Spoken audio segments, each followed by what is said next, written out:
about Taliyah as much because Ambition is usually on the Sejuanis of the world.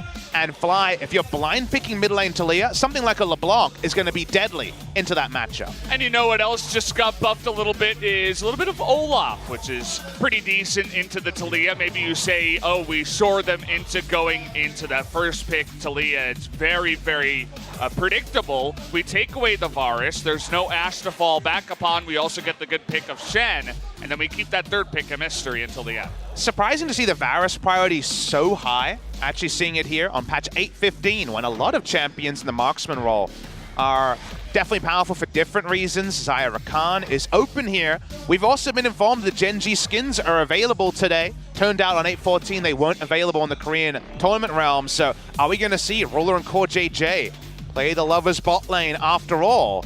And Rakan so far the only one locked in. Yeah, Rakan locked in. Kind of feel the Xayah feels coming through. Seems like a pretty easy ban. They don't pick it up here. You're talking about different junglers for CuVee, but oh, this would be cool. All right, coming in. We were surprised to see the Varus priority because picks like Twitch and Jinx and Sivir do exist with a lot of itemization getting cheaper. And Sivir getting a big buff on the previous patch, 8.14, the Orianna style buff, where her Q went from 9 seconds to 7 seconds, more wave clear, more burst. Is it going to be an Essence Reaver build? Will it just be into Storm Razor for even more crit into the base and more burst? There's many different ways to approach this. Also, Afreeca Freecs realize if they want the Olaf into Taliyah matchup, they're going to have to make an educated guess, because this could still be the mid lane Taliyah coming through from Gen.G.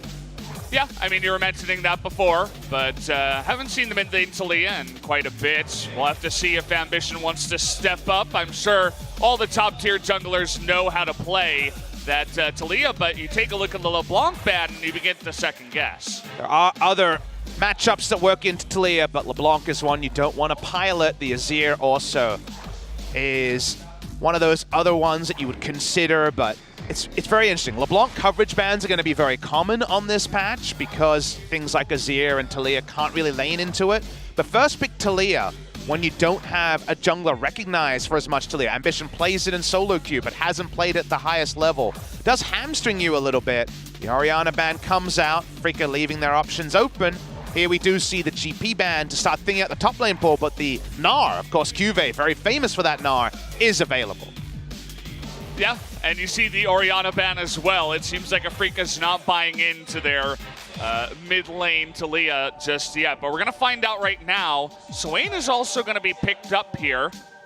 You would have to think that would go into the mid lane, but I guess at this point it still could be flex. There's a lot of things going on here on the side of Afreeca. Note that it's Barrier as the summoner on the mid laner right now. It could be mid lane Barrier Varus, just wave clear, and that would also explain the priority going as high as second pick on the red side a little bit. We'll wait and see. Gen.G are getting a lot of Gen.G skins together on the blue side, as that probably is going to be either top lane or jungle on the Jarvan. We have seen it, of course, from Smeb very recently into the Camille matchup. See where we go from here. The last pick going to be mid lane. So this would actually be jungle Taliyah after all, and Ambition finally going to play it in competitive play. The Zilean, an old Fly special. This has been going on a lot over for C9. Jensen returning to a lot of that Zilean recently. I wondered if we would see Kindred Zilean as a duo. Instead, it's just Fly's famous mid lane Zilean. You know, we don't get to see too much Zilean, but I suppose if there is going to be one guy, it will be Fly, and we didn't expect much mixing up from Gen.G, but this does not look like a draft they would have brought in on 14. And speaking of which, we got some new stuff here. It's a best of 3, guys. Both teams throwing caution to the wind and bringing in new picks. And this is the Afreeca Freecs we thought we might see today. The preparation, having their own picks. Going to be Ignite top lane Quinn from Kiin. He's playing it in solo queue, so I wondered if he would return to it, match up into the Jarvan. Afreeca Freecs are going for the mid lane Varus as we previewed. Kramer will be on the bot lane Swain. Now we're seeing the Afreeca Freecs of old that could really pull the wool over the eyes in Champion Select. Wait until 20 seconds to get the ultra confirmation on where everyone is going. But Afreeca Freecs will have an Ignite top lane Quinn. I don't think he's going teleport. This would be a return to Trace. Ironically, the drafting coach of Gen.G, who was, when he was on Jin as a top laner, a top lane Ignite Quinn player. Yep. Oh boy, this is going to be a fun one. Had a little stat there for Kramer too. He only has 22 KDA on his 2-0 Swain. He's only played 2 games of it, and we don't get to see Kramer too often, but they're bringing him in, and they want to make that Swain Shen bot lane work together. The mid lane Varus, Olaf, and Quinn. This is the Afreeca I know and love. And what is this draft but win lane, win game on the side of Afreeca? They are saying, whatever gets us good lanes, we'll let Spirit counter jungle, and I think Spirit's going to try and run a pain train all over Ambition's Taliyah. That's going to be the fun part. Ambition, he's played 5 different junglers. That's it. He doesn't have the broadest champion pool. Haru's been subbed in a bunch of times to play the more aggressive stuff. Taliyah can farm decently well. We'll see if he can put the aggression on or if he's just going to sit back and play super passively and let Spirit just run all over him. Going to have a couple of seconds here just to work out final issues before we go in. Not a drafting issue, although I'm sure Ruler is sitting there saying, what happened in this draft? Afreeca Freecs. Well, Kramer's flexing his muscles. We wondered, why is Kramer playing today? Clearly they have a pre-planned strategy to Afreeca Freecs.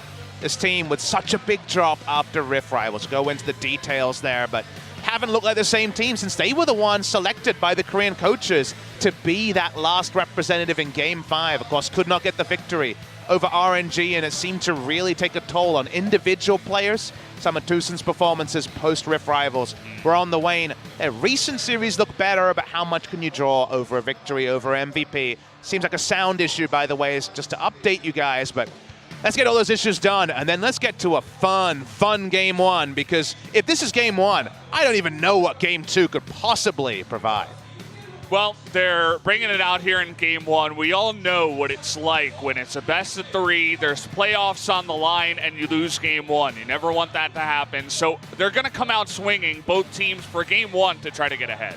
Spirit laughing on the screen. He's probably saying, yeah, Lulu second game. Yeah, I'm good. Yeah. Well, he got to play Quinn with Ignite, so like... How about Rumble? Rumble in the jungle? Yeah. I like that. I like Rumble mid lane. Papa likes that. Rumble mid lane. Rumble everywhere. Yeah. I hope I don't have to wait till the LCK final to see some Rumble smep. Waiting much later. In 1 month's time. Kiin on your screen. Seem to be torn between Kled and Quinn, and that's the kind of night I can appreciate when those are the 2 picks. Like, this is all I got, guys. I only own 2 champions, Quinn and Kled. Make it work. Still waiting for the Garen too. It's not really on the same level, but I feel like it's pretty cool in the top lane. All of the Gen.G players have been forced to take off their headsets as it may be a team-wide issue. I'm loving the cheerful there that CoreJJ had in front of him. A lot of fun going around. Huge crowd here. The playoffs was entirely sold out within 10 minutes from what I understand. Yep. I believe there'll be more tickets revealed for the final when the actual opposition team is revealed. They don't like to sell all the teams before both teams are locked in at the moment, I believe. So I imagine, again, I don't actually know this, all Casper that patrols the ticket sales stuff, but everything's sold out quickly. It's going to be a fun one here. Will it be a return to the 2-game, 2-0 super fast wildcards? Or will we get a 3-game series like the last time that Afreeca faced Gen.G?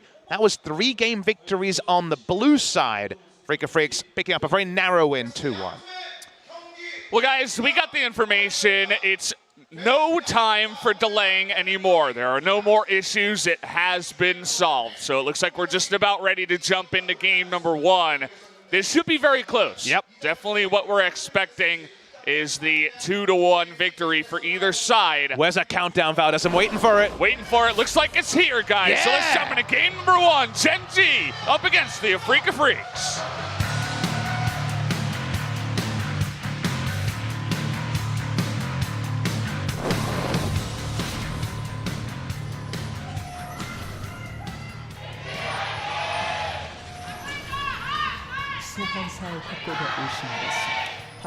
I bet there are plenty of fans at home that want a pizza delivery. We've got a pizza delivery. Sivir coming in the bot lane. Cool to see the Sivir here. I actually was speaking to CoreJJ before the game started, and I was like, what about Twitch and Jinx right now with the patches and the buff to the AD items and the buff on 814? He said, yeah, and what about Sivir?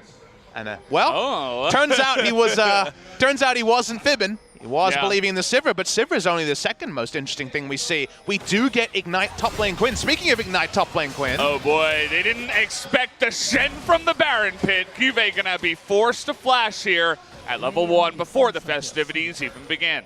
All right, well, that's going to be no fun for CuVee. Level 2, he'll have an escape, but you want to use your Q to have any sort of lane presence against Ignite Quinn. Good luck with that one. You are dead. So that's going to be a bad time in the top lane for Gen.G. Well, they're going to the second brush here. Remember, on 8:14, there was the shortened cooldown from 9 to 7 on the Boomerang Blade. We're on 8:15 today. So the big update there, of course, is the AD carry items. And I'm interested to see, will it be Stormrazor? Will there be an Essence Reaver in the Sivir build, which has a lot of synergy with their kit? We don't have the answer to that. We also have the answer to CoreJJ. Just won't be rocking that Samsung Galaxy skin. What is it with these guys? Why don't they want to use their skins? I don't know. If I had a skin made for me, I'd be using that every game. Maybe they feel like it's pretty lame. Nice dodge there by Ruler. Good juke. Start off the match. And, well, in the top lane, you know, losing your flash for CuVee, I would say, well, if there's any top laner I would respect to not die and play safely, it would be CuVee. But he's up against Kiin. Definitely one of the better performing top laners, I should say, so far for summer. Looking over the runes here. Going to be obviously super offensive from Kiin. Afreeca Freecs seem to have understood the tendencies of Gen.G, and this was kind of what we were previewing when we were setting the scene for this really fun first match of the playoffs in Korea. Is Gen.G play Gen.G's way. They will play the same style, slow in the early game, low gank presence, pretty small champion pools, effective champion pool of 3 or 4. By effective champion pool, guys, I mean the champions they will actually play and perform on at one time is usually 3 or 4 picks. In the meta, Ruler's played about 5 champions all season because he never jumped onto the hype train of the awesome dudes like the Swain we see from Kramer. So given that, Afreeca Freecs, who and what they were for the finals remained up in the air. Were they back to inventive drafting from spring? Were they the same team that has been slumping since Rift Rivals? 4 wins, 6 losses since that Rift Rivals tournament. They went for the early Varus, and we said, of all the champions, Varus with all the changes, but of course, it was the Varus mid lane flex. It set up the Quinn last pick. They seem to have a pre-plan here, and if it leads to win lane, win game, maybe they can just roll over Gen.G in the early game. Yeah, and we've seen what that lethality Varus from the mid lane can do in recent times. A lot of different teams trying to pick it up and make it work. It's pretty good into squishy champions. You look at the side of Gen.G, well, there's a good 4 of them. We'll see if the Jarvan does go into a more tanky build. Would probably expect at least a bit of armor going up against Quinn. He's going to need it if he wants to try to survive. But we'll have to wait and see. I'm most excited, you know me, I love to play my Taliyah, but Ambition on the Taliyah, first time for summer. Can he actually make it work against Olaf is a really big question. Our understanding of Taliyah jungle actually evolved over the season.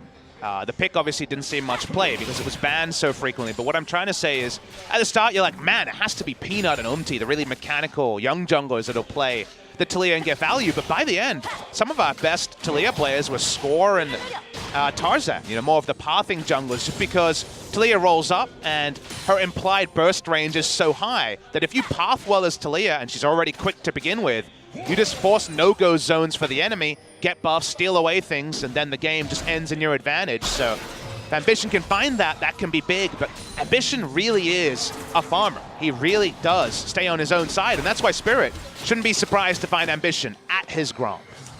Yeah, Ambition doesn't like to give up many different camps at all. Trying to go for the counter engage here after Tusin does miss the taunt.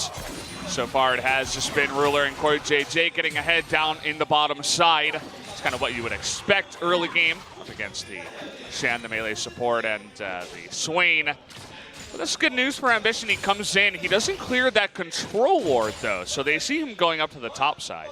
A lot of river vision, but no deep vision, and that's the second or third time we've seen Ambition just hover around top. CuVee will have his flash back up, and notice there's no true CS lead here for Kiin, and the wave has been in a really awkward spot. Quinn hasn't been able to harass or deny CS away. So CuVee actually with smart lane positioning and Kiin's inability to truly punish has never been able to actually snowball the lane after that level 1 advantage. Yeah, and the flash is going to be up now, so There's not much he can do in terms of trying to push it even harder. And the good news is that that control ward is still there. Ambition did not really clear that out, and they have so much vision towards the top side. Maybe they can spot him if he goes for a gank. Level 6 Jarvan is a really nice gank assist if you want to go onto anyone. And if you guys want to know where this game is going in terms of the comps as the game goes on, consider that we have Ignite top lane Quinn. We already had one top lane Quinn game that was played by Tal for SKT. They got a big lead that couldn't close because, of course, not so useful in the siege. Has to be on a split push. Team fighting usually doesn't find a lot of value unless the team is way ahead. And then, okay, that's one thing. You're like, okay, maybe not the latest game. And then what about mid lane Varus? What does that do? Well, really good in the mid game with a couple of lethality items. Doesn't do Baron very fast. Is the only true marksman on the lineup here next to the Quinn. Very good in the mid game. Afreeca really do fall off very hard with this comp. Swain only team fights as well. So Baron bait and siege around the Baron is all they can do. True siege, team fighting going to be so tricky unless they get a gold lead. They really did index and ignite Quinn to get Spirit rolling. He has strong lanes to jungle around. He needs to be pulling off these steals. Trying to hit it on over to the left side. It looks like Ambition actually picked up the blue, so the pressure does work down there. Another knock up in the bottom side. We're always seeing this work out for Ruler CoreJJ, but kind of unfortunate that the Zilean does not get the blue buff, especially up against the hard-pushing lethality Varus in the mid lane, because he can't spam his bombs now. There's going to be a lot of those unfortunate moments, but there's so much light at the end of the tunnel. Sivir is so powerful with 3 to 4 items, and those items are cheaper. There is less gold efficiency on some of the items. Doesn't matter how efficient an item is if you can't damn afford it, Valdez. And they're going to get that. That's the buff here, is that 700 gold is how much you save on a 3-item Sivir build. That's so big for actually getting yourself online in the game. And once she's online, the very good in isolation 2v2, 1v1 Afreeca Freecs comp is not going to be as useful in a 5v5. So Gen.G is just going to once again be slow and steady, and we need to see Afreeca actually make things happen. Afreeca really trying to close down and not let them take the blue buff. The flash on in and the pull by the Swain. Ambition in so much trouble, and down he will go, and they're linking to take more down here on the bottom side. CoreJJ and Ruler. We'll see if they can get that damage down. Not going to happen as the rest of them do back off, but they get that very crucial first blood. That was so important for Afreeca to actually make something happen, but cruelly for Gen.G. It's their own mistake, it's their own invade that's actually turned away from them. Ambition, feeling too frisky, walks up, dies with everything available. He's taken down, and all Gen.G need to do is once again lose the minimum. It's what this squad should have on the door of their practice room. Just, we'll get there, we'll scale. You know, late game is our bastion. They push up here, they think they have priority. But once again, Tusin with the super play. This guy is so good when he's feeling confident. Yeah, and feeling confident in a lot of playoff games as well. It's funny the way that one works, but you knew that once the taunt hit, he was dead. I mean, there's no getting away, especially with the extra pull from the Swain passive. You're just going to die. They're not able to fight off anymore, of course, as Tusin wasn't in there, and no never move available for Kramer, so just pushed them back. But a really good start here for Afreeca, who now have more than 1,000 gold ahead of Gen.G. And we've been focusing on what Gen.G have later. Let's talk about what Afreeca have very soon. Lethality item, let's say Ghostblade or Duskblade on Varus. Certainly going to be more powerful than the Rod of Ages on Zilean. The Blade of the Ruin King Quinn with Ignite has kill pressure in lane and roams first, so that's going to be another 1-item power spike. In general, at 1 item, they're more powerful. At 2 items, they're probably more powerful. But because 3 items is cheaper on Ruler, now that the builds have gone down in cost on patch 8.15, there's also a small nerf onto Quinn. It has to be about Afreeca seizing the first 25 minutes and stopping this game from going to 35. That is how they need to approach the game. And so 1 kill in the early game definitely doesn't reach the docket. They haven't punched their ticket to a victory in game number 1. It's also the sort of draft they might have to completely abandon for game number 2. So the surprise factor is big, but actually seizing these objectives is what we will grade this draft upon. Yeah, look at the way that this game is going, too. You talked about trying to get an early lead. Spirit's already, right when the Rift Herald starts. He starts it. The funny thing is that Gen.G actually had a ward to spot this right in the river, so they know that Spirit did spot this.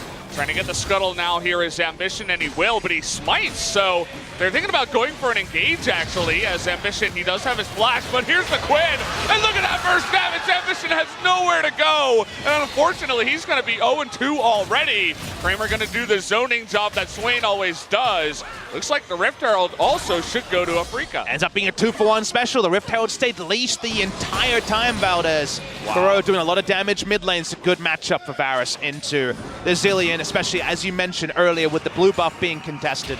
He's in definitely a spot of frustration trying to double bomb the wave without taking his entire health bar. Spirit, he's really trying to make this a quick game. CuVee, he's already at threat of being dived. I'm not going to dive him here. Spirit is spotted. Was thinking about it, but decide against it. Quinn, Kiin here low on mana as well, so he will just back off, use that enhanced recall.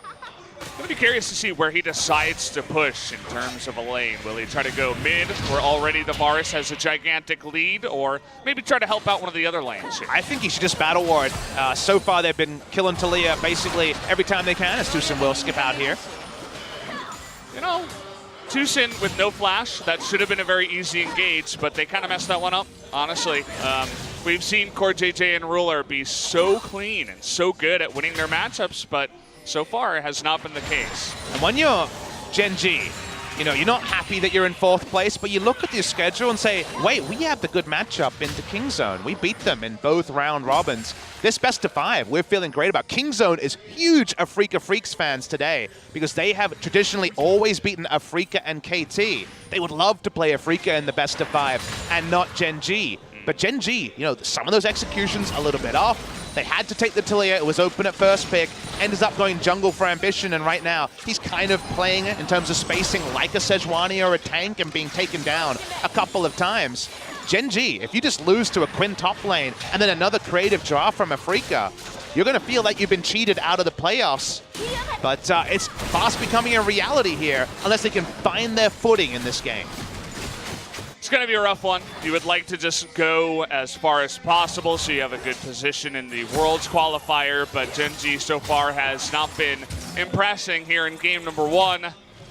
You mentioned how, you know, all they have to do is just back off, wait for the late game, but unfortunately they haven't been able to do that. Maybe a little bit of nerves, you know, just trying to get ahead of the enemy team, trying to take too big of risks. So far it has not worked out for them.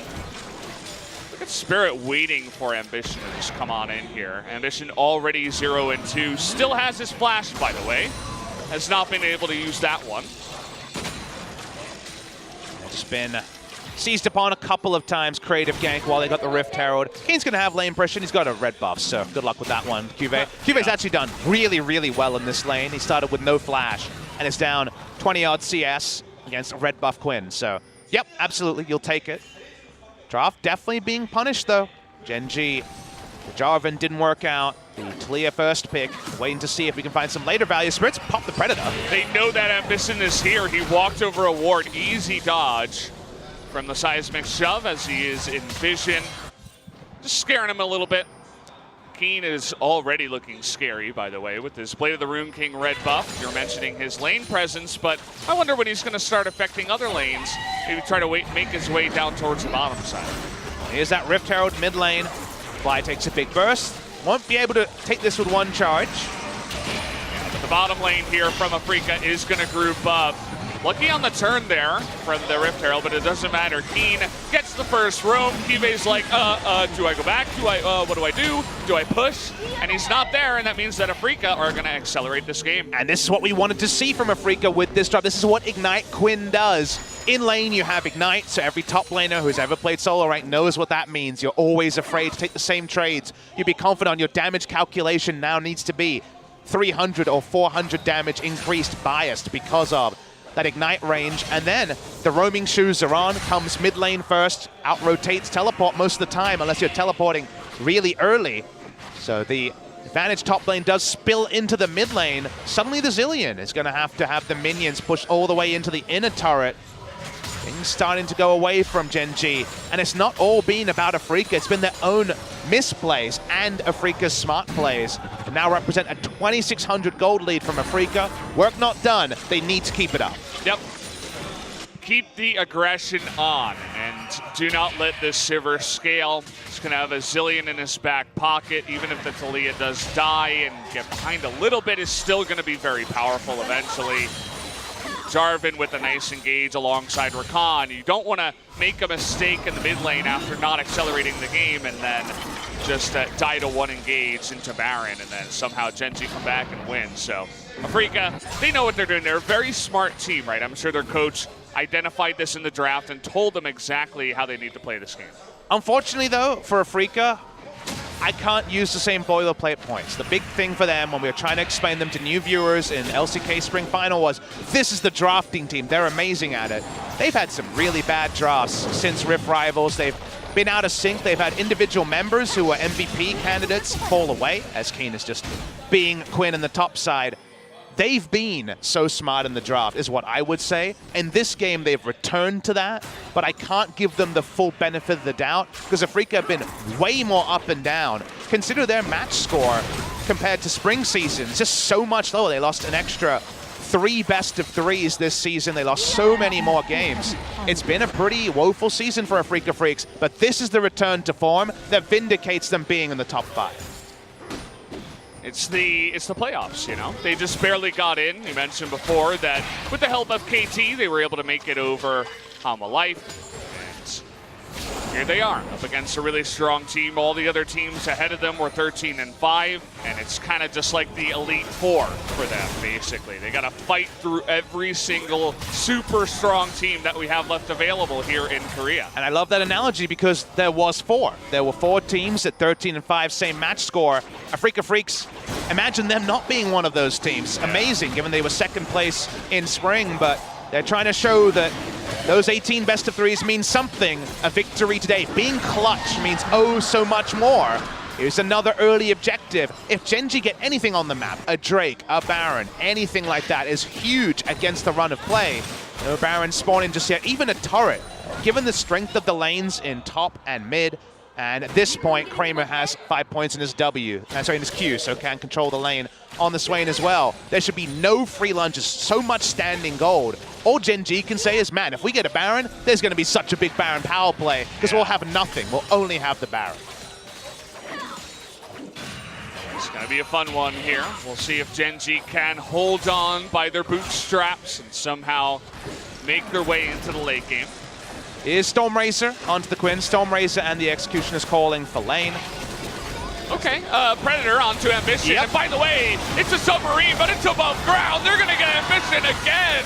And here's CuVee. It's going to be a little bit late, but at least they almost kill the Olaf, but not quite able to. Just barely in the end with that bomb. Will they fly now in the pit all alone? Is going to go down.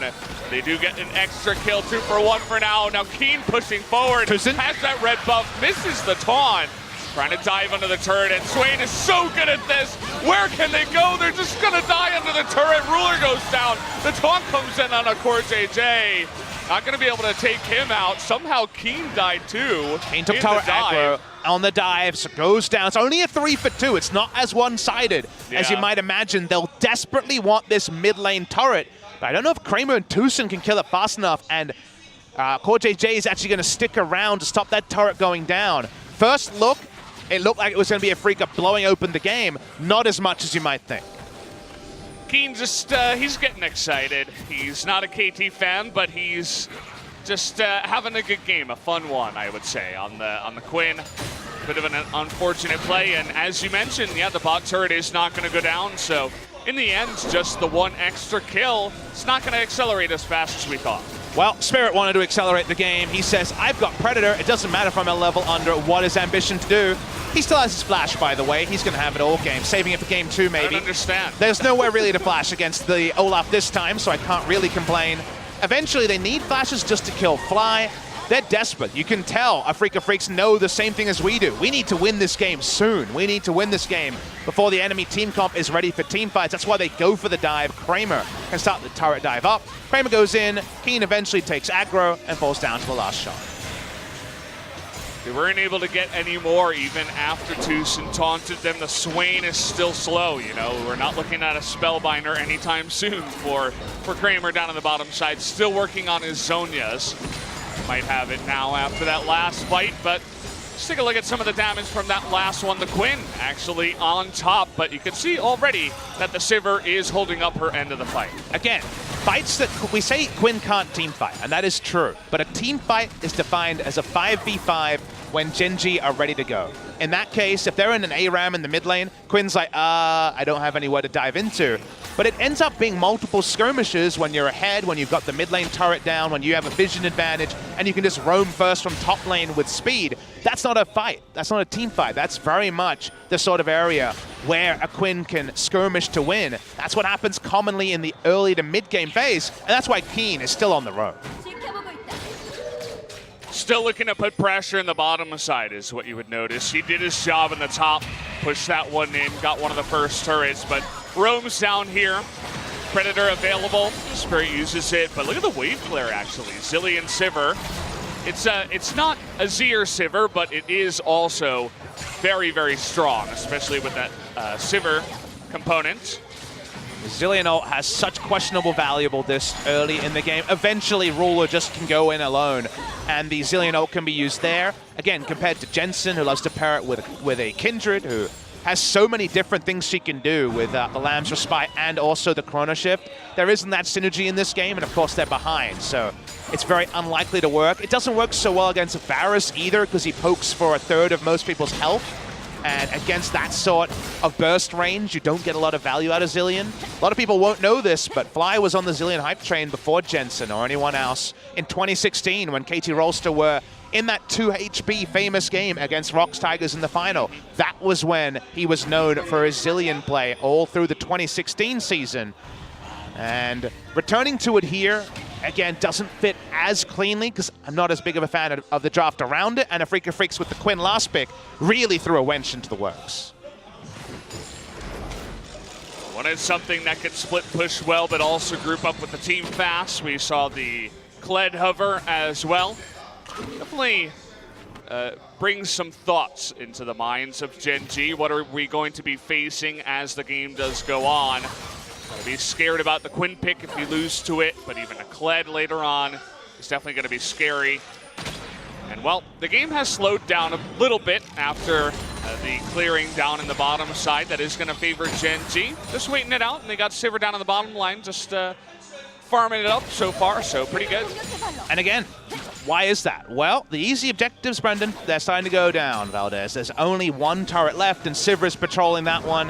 Sivir, Xerath, Azir, we know them as the forever keep a turret up situation, and that's what's happening in the bot lane.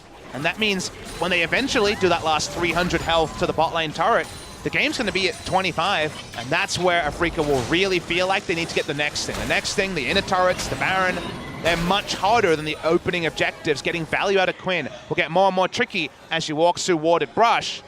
So Gen.G, despite some really big mistakes in the early game, are close to stabilizing in this game number one. Have a full-on 5v5. They don't want to give a second Mountain Drake over to the side of Afreeca. Ambition going to start this one up. And notice Kramer's positioning. He was always threatening that flank from the right side.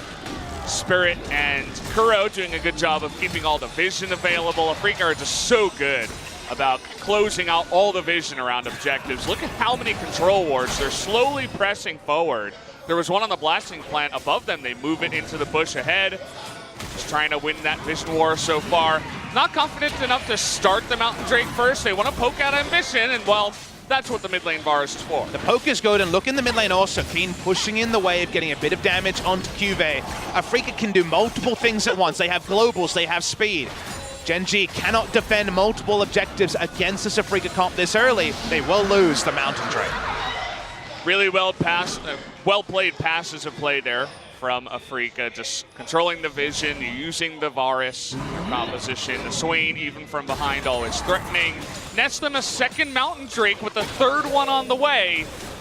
You're talking about how Varus, with the lethality build, is not fantastic about doing Baron, but well, you have good seeds. Maybe you can just push in, and it's going to help out your Baron push as well. I'm just looking for Afreeca to be very glass half empty. It's not what you have, it's the next thing you should have. You need to be greedy with a draft like this. It is very much about the lanes, the skirmishing. The part before you can just patrol as 5, put down control wards on Baron and delay the game 10 minutes. They need to blow open this game and decide it before then, so they're still doing very well. we just have a data point already of SKT being unable to close with an even bigger lead at this point. The Quinn drafts will struggle to get over the line. CuVee doing his part, gonna net a nice amount of gold down on the bottom side. Bot turret's actually pushed first by Gen.G, in part due to the Sivir push earlier on in the game. Ambition still trying to find his meaning throughout the entire game. This Taliyah has not looked so good so far. Has she flashed or ulted? No, neither. Oh, the interrupt. Oh man, CuVee has to flash over the wall. That's huge down on the bottom side. Now that's some Quinn mechanics I can get behind. Nice interrupt there onto the flag and drag. CuVee thought he could lazily get over, he could not. Nice reminder, again, a lot of solo rank play by Kiin on the Quinn recently. You never know what that means when it comes to players in solo queue, but clearly it means they're ready to go. Plenty of people had Kali practice games. Those ones ended up being useless for the playoffs as a Kali is disabled. But the Quinn finding some value here. And the gold lead, it's consistent, but it's not growing past 4,000. You'll notice it even took a jump up towards Gen.G as they did not use the Weaver's wall, but still they created space for the Sivir to push in the top side. And so, in terms of objectives, turrets specifically, Gen.G only down one turret is not so bad for where we're at in the game, 27 minutes in.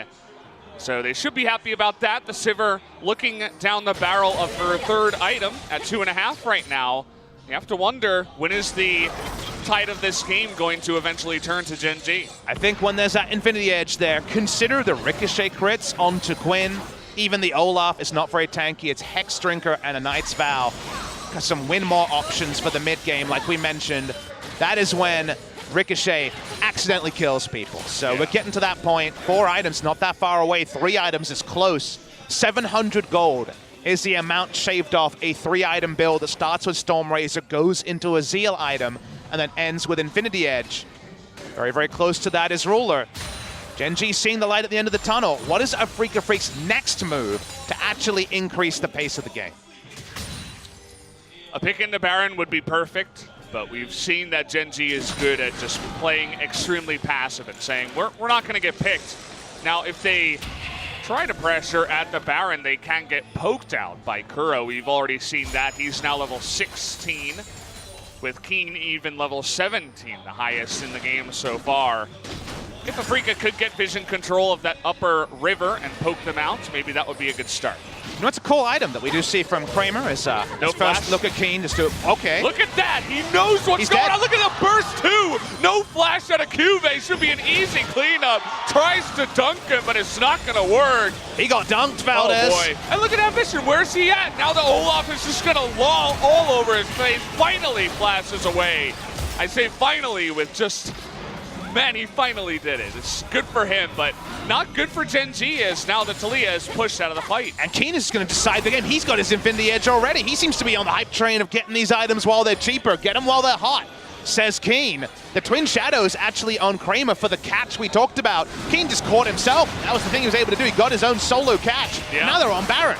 We've been looking for the AD carry from the Afreeca Freecs. It's been in the top lane the entire time. The Swain just for zoning, and he's doing exactly that. The bomb's coming forward, but it's not going to happen. The smite is there. Tusin now looking for that taunt, and he is going to get it on Ambition, who once again can't do much. The knock up here onto 2 by CoreJJ, but he's going to disappear. The teleport from CuVee is canceled, and Afreeca Freecs takes a huge Baron. And that's what they were looking for. That's what they were desperate for, and it all starts from Kiin. Solo killing CuVee. CuVee has a teleport, spawns too late, he can't even get there for the Baron. They get the Baron, they get the kills, and now the comp that couldn't team fight. How are you going to stop this siege from Afreeca Freecs? Now it's like a freight train running straight through your town as they're going to try to take out all the turrets. They do so much damage to the front line, it's ridiculous. They have a ton of gold, they want to go back and buy first, and well, the items are even going to get even more scary. Afreeca Freecs are getting real scary. Suddenly, if you're King Zone waiting the next stage, you may always beat Afreeca. But Afreeca inspired with their draft today. The Taliyah has been a problem for the enemy. Watching the replay of how this happened in the mid lane, eventually they realized they couldn't get onto Kuro. Taliyah walked up, tried to help the kill on Kuro, and that meant he went in the death chamber. Didn't actually die, but of course was zoned away. Nothing Taliyah can do against Olaf, and no value out of Taliyah for the first pick from Ambition. You know, we mentioned it before, only 5 different junglers that Ambition has played in the summer. This Taliyah, it's not looking too clean. I feel like you got to stay behind your front line when you're going for an engage. And it also, Valdez, subverts how the drafting works in this patch. Oh, so in this stage, remember, we're on the wildcard match. Gen.G, as 4th seed, had the choice of side. They were the ones to choose the blue side. As you would expect, blue side has been favored for the majority of the recent memory, because through picks and bans you influence, the enemy has to ban Taliyah and Aatrox. Afreeca, for once, they actually sat back and said, do we need to ban Taliyah? Fly is a good Taliyah, but first pick mid lane blind pick Taliyah is not great. Ambition, does that fit his style? The answer is no. The only team bold enough to leave it up is Afreeca Freecs. They were ready for it. They've answered it. It's been a great draft from Afreeca. That it has, and they're finally playing to their strengths. It's so exciting to see. Speak about a dark horse. They come out here, they're the 5th team. There's no Elite 5, guys. It's the Elite 4, and Afreeca is number 5. So they're trying to push through this entire lineup, and they come out to play here in game number 1 after a fantastic win in the draft. Well, can't really argue with that. And the damage is there to follow it up too. Now triple Mountain Drake to Afreeca and to Baron, and now we've moved past 10,000 gold in terms of a lead. They are running away with game number 1. Oh, God. That was 1 Q. The second one kills Ruler. Guess he didn't have a spell shield available. As well, Sivir also not able to carry this one just yet. We're here after 30 minutes, but it has been too one-sided for her to do much. I think Gen.G, the one thing they should really be culpable of in the draft is not asking the same question I did of why is this Varus so early? They've actually just really been answered compositionally with the mid lane Varus. After all, the Zilean into Varus is not something you'd want to do, but it's something they've ended up with. And this result, they might just lose their turrets here. Baron about to wear off, but there is the base being broken. They'll get it. They're taking it maybe slow. not. Kramer is going to get bursted out of nowhere. The crit's finally coming out of the Sivir. Seismic shove, though, going to miss. Trying to jump on in there is Quinn, but then she's going to go down. Gen.G pulling off a massive defense. And Afreeca pushing too far forward. Can they get spared here is the real question. Trying to get that boomerang. It's not going to kill him. Oh. And there it is. Kuro going to snipe down the Jarvan just to get one back. Afreeca, they bit off a little bit more they could chew, but at least they're getting more kills on the backside. Big mistake from Kramer. Dies in 1 rotation. Wasn't able to use his Zonias in that particular fight. They agreed to get that last hit. We called this turret dead before it actually was. CuVee finds a spot to go in. Kramer never uses anything and goes down. From there, Kiin is split off. He decides he's going to try to burst someone. Knows he's going to die this play. He'll also go down. This is a reminder that 5v5 was not something that Afreeca got. It's not that Afreeca have a way better draft than Gen.G. It's that their draft did different stuff and they played to their win conditions when they needed to. They return to 5v5s like that a few more times, they're still going to lose this game. You got to be so careful, especially when you're playing Swain and you're this far ahead. You can feel invincible, right? You just walk on in, you have your Zonias, but if you get bursted down, all of a sudden you're just non-existent in the game, and Kramer definitely a big mistake. Swain has the very short range, obviously, on his auto attack, so just wanted to move that slight bit forward to take out the turret. It was definitely the wrong move, and now, well, the Sivir has more than just an infinity edge. CuVee looking for the engage, not going to happen. Oh, no. CuVee is looking to get the hell away from Quinn. It's a 4-item Quinn on the side of Afreeca Freecs. This is much easier to show. Afterwards, here's the engage. Yep, looking for this one. CuVee pretty tanky at this point. Look at Ruler up on the left side. Going to burst down the Olaf, but in the end, Zilean going to come in. Kramer not able to take out Ruler, and now he's going to get bursted down. Ambition, but here's Kiin from behind. He's going to dodge that side. Look at him go into the back line. Takes out one. Can he take out another? As Kuro gets extremely low, but he takes out one on the backside. They can't kill Kiin. Oh, man, it can't kill him. He's just going forward. He bursts down on the rocks, and maybe the Taliyah is going to be able to get a triple kill on the backside. Holy moly, as the rocks on the ground take them all out. Afreeca Freecs get so greedy, they're going on different targets each time, and in the end, it's actually cleaned up by Gen.G, of all things.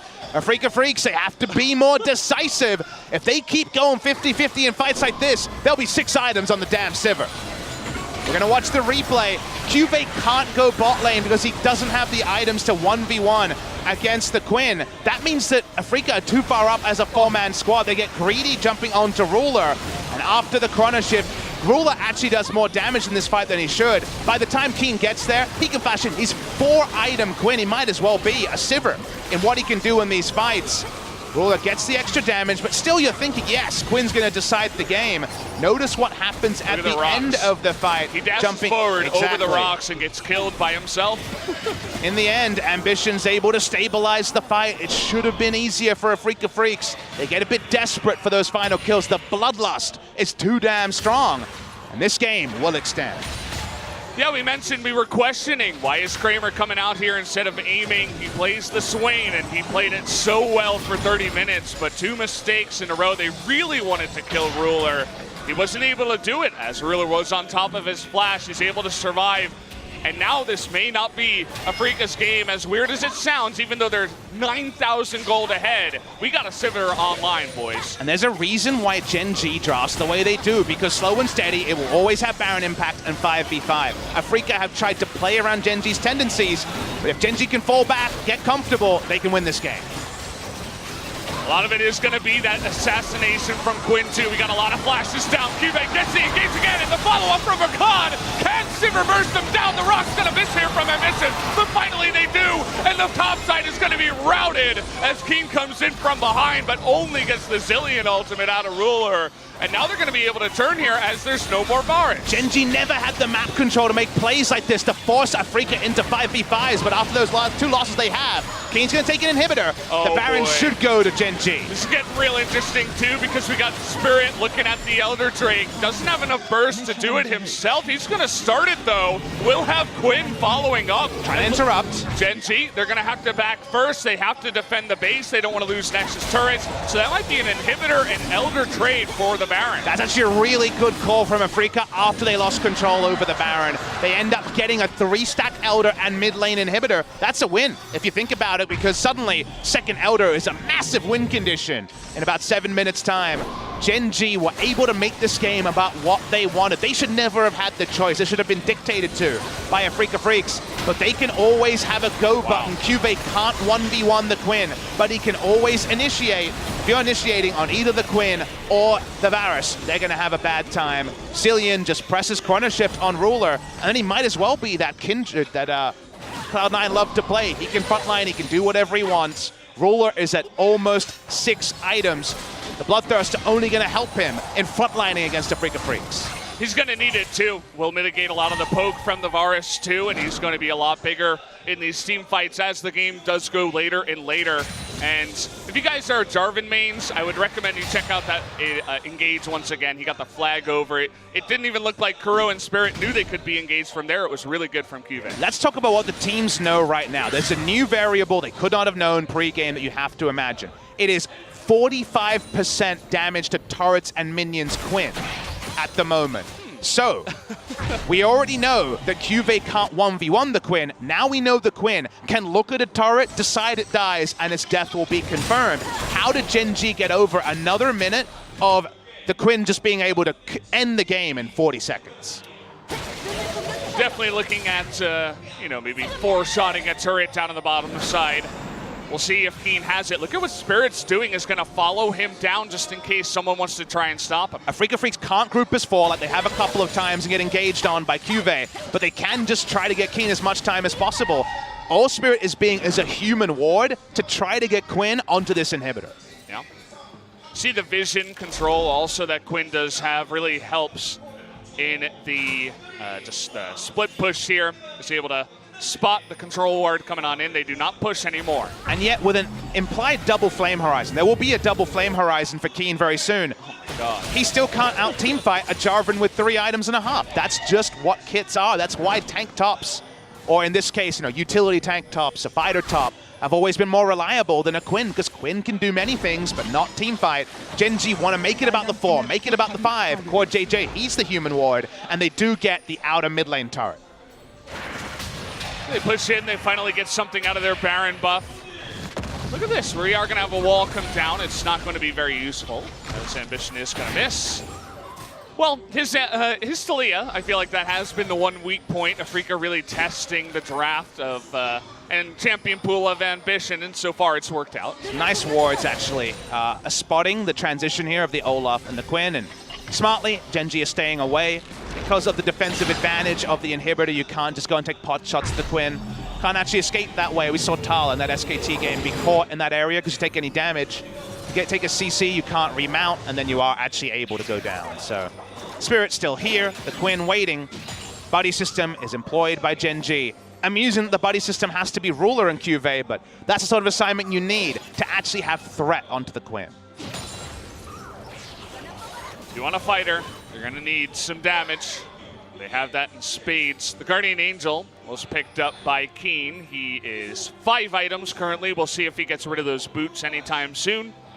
We're mentioning the double Flame Horizon. He's 10 CS off of it. I also want to draw your attention to the Magi's on the Taliyah. 10 stacks. He had a Dark Seal earlier. I wasn't thinking he would actually build it up, but Ambition, he's, you know, he's trying to make up for that early game, I suppose. Well, I only have old man jokes and is it a recommended item jokes about Ambition, but he did have that one good team fight as Taliyah, so we'll give him a bit of a reprieve. The Flame Horizons are all over the place. There's a 100 CS advantage in mid lane for Kuro and 100 CS advantage for Ruler in bot lane. I don't know if we've ever had 3 different Flame Horizons in a game, but we have that here. 3 including a double. Wow, okay. Well, that's a first, I suppose. So 3 Flame Horizons and soon to be a double Flame Horizon is 1 out of the 3. That just shows you what this game has been about, though. It's been about the one for Afreeca. It's been, man, this Quinn is pretty damn strong and able to split push. But the last 100 CS has meant nothing, and CuVee has influenced the game more since 28 minutes than Kiin has been able to. Kiin can warp the game, but easy objectives versus hard objectives. Out of turrets, man, Kiin roams so fast and can get in. Late game, much harder to get value. So for now, Gen.G say, this is why we play the way that we do. We never played any of these bot lane, mid lane carries, no overflow there. Ruler had only marksman as his champion pool. They know how to play the late game oh so well. Afreeca wanted to win the game between 25 and not have the game extend through 35, as we said during pick and ban. It's now 43. We're just about there, and you were talking about that second Elder kind of win condition here for Afreeca. Well, bad news for them is that the Baron is going to spawn first, and Gen.G could definitely try to force a 5v5. You notice that for now, CuVee with this TP up really wants to push that bot lane so Quinn doesn't have the pushing advantage down in the bottom side, the potential to take out another turret and perhaps an inhibitor, even if Gen.G do get that Baron. Spirit is not as tricky as he thinks he is. He's being shadowed by Ambition on the bot side. Unable to get any value from Quinn, and Gen.G just say, okay, we'll all have 6 items for our next 5v5 fight. Showed himself. There will be an offset, remember, between Baron and Elder, and if Gen.G set up first, how do Afreeca contest Vision when they have no true tank on their side? Olaf doesn't want to use Ragnarok to check an objective. They have to be oh so careful, because if it ends up being the 5v5, I think Ruler's got the win button. He's on this Sivir, buffed on 8.14, the itemization cleaner on 8.16, sorry, 8.15, sorry, which we are currently on. And now Gen.G say, Baron spawns in 18 seconds. Power's onto you, Afreeca, what do you do? Kiin, he wants blood down in the bottom side, taking out CuVee and then going for it would be fantastic. But look at this, the bomb on top of Ruler. You don't want to get anywhere near him. It's not the Kindred, but Sivir is fast himself, and this is it. They're on a timer. They need to get the Baron because already the bottom lane is being pushed. All right, let's watch this timer. Minion wave is so much slower than Quinn. It's very amusing to watch. Look at this. When gets up there, it's going to be quick. Turret's gone. Yep. Wall's coming in. He wants to remount and not going to flash the wall. He's really fast. He's wasting a lot of time. He's going to go around the turrets, say, you can't get me. And, well, now they might get him here. He's really fast. He played it so well. Man.